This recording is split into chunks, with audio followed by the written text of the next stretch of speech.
Morning, guys. Morning. The world that we're living in is a very dangerous place. And what do I mean by dangerous place? Not because there's crime. There are always crime. There are always thugs. But what it does to us as people is a very dangerous place. Our society, especially the Western society, is really obsessed with celebrities, with mega talented people. For example, athletes, and rich people, and so on and so forth. What it does in a way, and then they push it to us all the time, actors, what it does in a way, it hurts us, it affects us. It affects us as human beings, and it actually affects our ability to succeed. And what do I mean by that? When you start living your life according to the way somebody else does, like if you look, for example, at an Olympian, a person who runs for how many people can actually win a gold medal in the Olympics? I mean, very, very few. I mean, in every field, there's only one person who can win a gold medal, and the effort and years they have to go into that are enormous. I mean, millions of people run in the world, but there's only one marathon winner that wins a marathon in the Olympics. So as a result of that, so you do one or two things. Either he says, you know what, it's pointless for me, therefore I'm not going to do it, or I'm going to live my life and pretend I am going to be like that. That pretend causes you to, first of all, lose your life. Because right now, you don't live your life according to what you are and who you are. You live your life according to what somebody else does. You're going to dress up like him. You're going to buy the same shoes as he does. You're going to wear the same thing. You may be going to talk the same way, do the same way, and so on and so forth. And you're going to live somebody else's life. Basically, you are imitating somebody else's life. You're not living yourself. The same thing with success. Everybody wants to be successful, to be rich, to be wealthy, and so on and so forth. Mainly because of power and somewhat laziness. Because, why am I saying lazy? Because when you're going to do that, you're going to put your decisions in life into somebody else's hands. When you start to imitate and obsess with these mega talented people, you are basically saying, I can't do it anymore. And it could be that many times opportunities that would come your way, you're going to push to the side because that's not what you want to be. You're living somebody else's life. But let's say, for example, there are no opportunities in your life. What do? You were born into this surrounding that has no opportunity. What do? So I'm going to tell you what you do. If there are no doors open in your life, well, look for a window. If there is no window, I'm going to tell you what you do. You carve yourself a door. You start developing your own self, your own sense of self. Forget about everybody else. And by the way, that also applies to the to the life of Torah. I mean, if you cannot be, let's say, Rav Moshe Feinstein or Rav Ovadia Yosef, so you're going to try to imitate them, thinking that this will bring you to that. That doesn't work like this. You need to recognize your strengths, your weaknesses, and try to utilize them to the best of your abilities, not somebody else's. Not somebody else's. There's few things in life that will give you, if I have to think about this, maybe there is one little thing in life that would determine the fate of your life. Do you know what it is? Discipline. Do you know what it is? Anybody knows what it is? Perseverance. I'm going to tell you what. Attitude. What your attitude will be. If you have a big attitude, that's not going to get you anywhere. There's going to be an obstacle. And the bigger your attitude, the bigger your ego, the more difficult it will be for you to climb that mountain.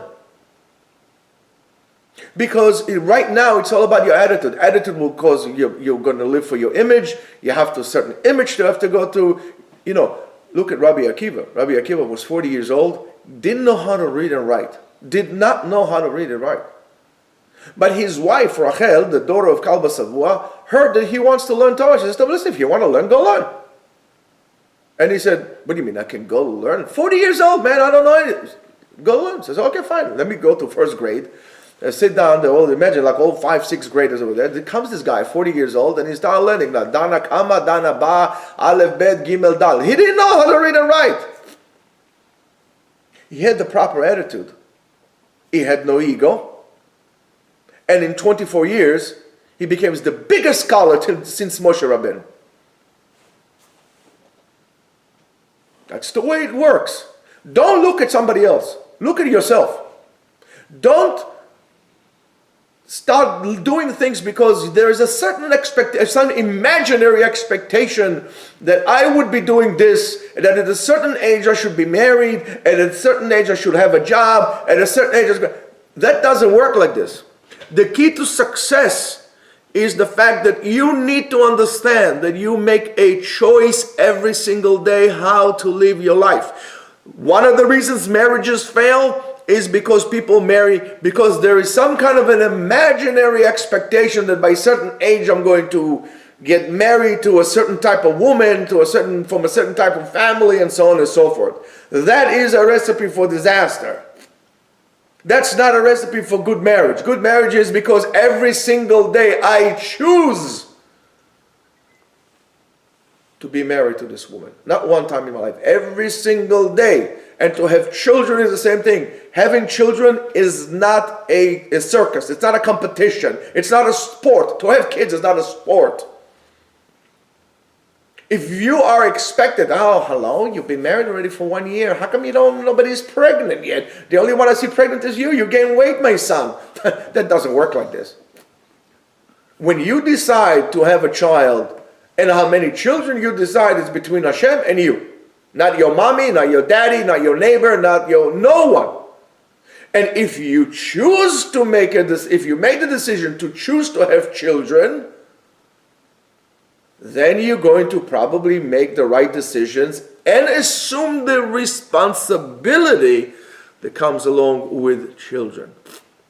But when you make the decision to have children based on expectations, you say, well, that's very nice. I didn't sign up for this. So therefore you see your kids as a burden. And believe me, many people see the kids as a burden, as an obstacle, and therefore they would look in other places to unload their frustration.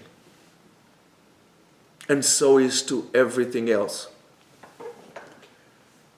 How do you balance life and work? Decision. You decide what's important to you. You'll ask anybody, everybody will tell you, family is the most important thing. Really? Is family so important? When was the last time you actually sat down and played with your kids? When family was so important, when was the last time you actually sat down and just schmoozed with your wife? Like when you were dating or something like this, or, supposed to at least. When was the last time? You haven't. So family is not important to you. And you know that. Since you know that every time you say the family is important to you, you basically are lying. And you hate yourself for that. Life is not difficult. Life is not easy. Life is life. And you need to set priorities in your life of what is important to you based on your own definition, not on anybody else's expectation. Based on your own definition, what is important to you.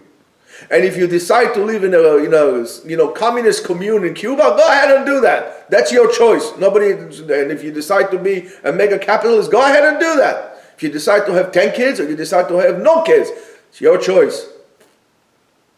Because you choose to do it. And then you should be complete with it. You have to learn how to make decisions. The problem is, we don't learn to make decisions and we run in a way to make decisions. How do we do it? By trying to imitate somebody else's life. He decides or she decides for you. The same thing goes with fashion.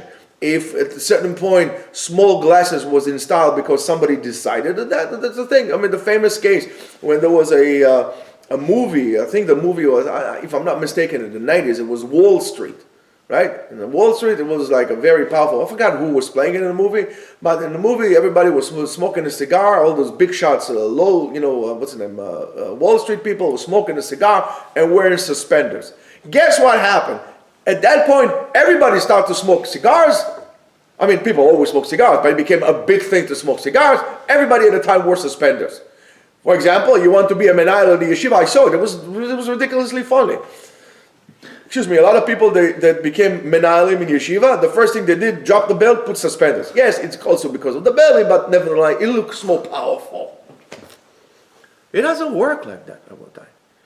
If you want to wear a bow tie, you should wear a bow tie. If you want to wear suspenders, wear suspenders. If you want to smoke a cigar, smoke a cigar. If you want to, not because somebody else does, because that will give you an illusion. That is, believe it or not, a borderline on idol worshiping. You are worshiping those idols. And who are those idols? Those imaginary people that live there, completely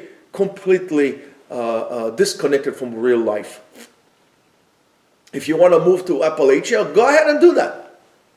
You don't have to give din v'cheshbon for anybody. You have to, first of all, be complete with yourself, with the lifestyle you do. And the same thing goes, by the way, to keeping Torah and mitzvot.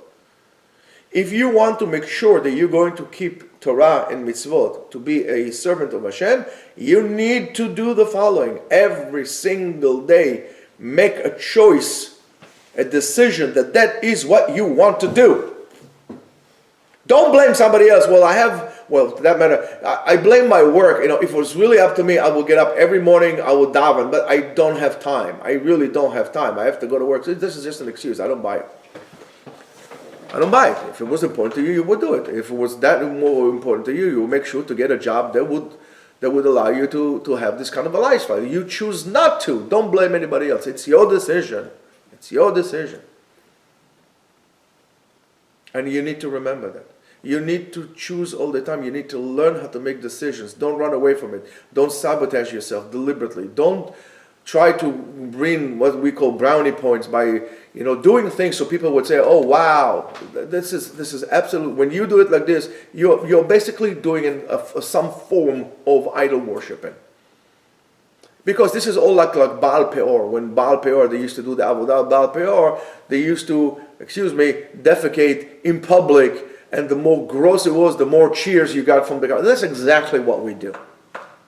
The form of avodah zarah still exists today. Maybe not the actual avodah, that worship itself, but remnants of that attitude still exist today in each and every one of us, and we need to get rid of it.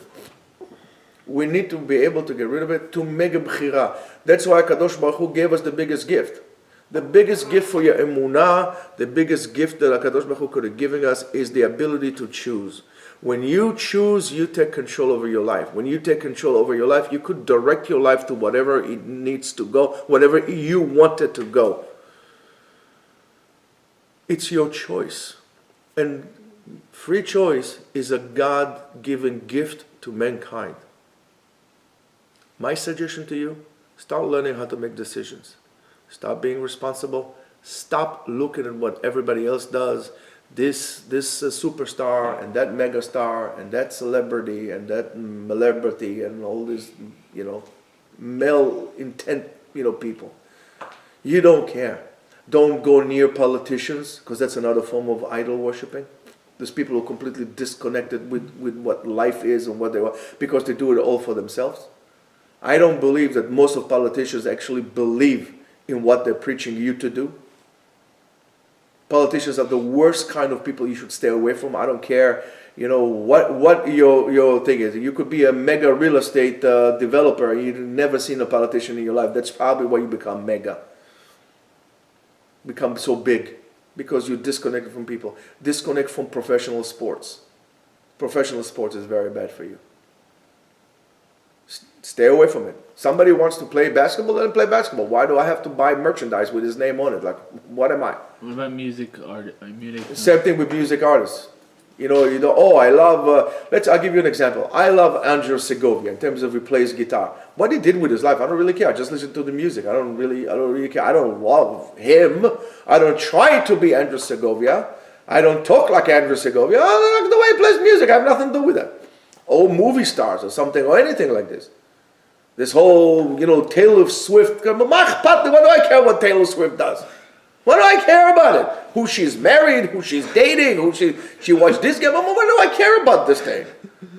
It's a form for me to lose control over my life. It's funny, but it's a form for me to lose control over my life. I want to live my life. I don't have much time. Life is very, very short. Life is very, very short. Here, take a calculator 1 second. Make it quick. Okay. Right? Let's say the years that you have koach, that you have power to do things in your life, let's say it's between 20 to 70. How about that? So how many years is that? 50 years. 50 years, right? So 50 years Times 365? times 365 times 24. How many hours is that?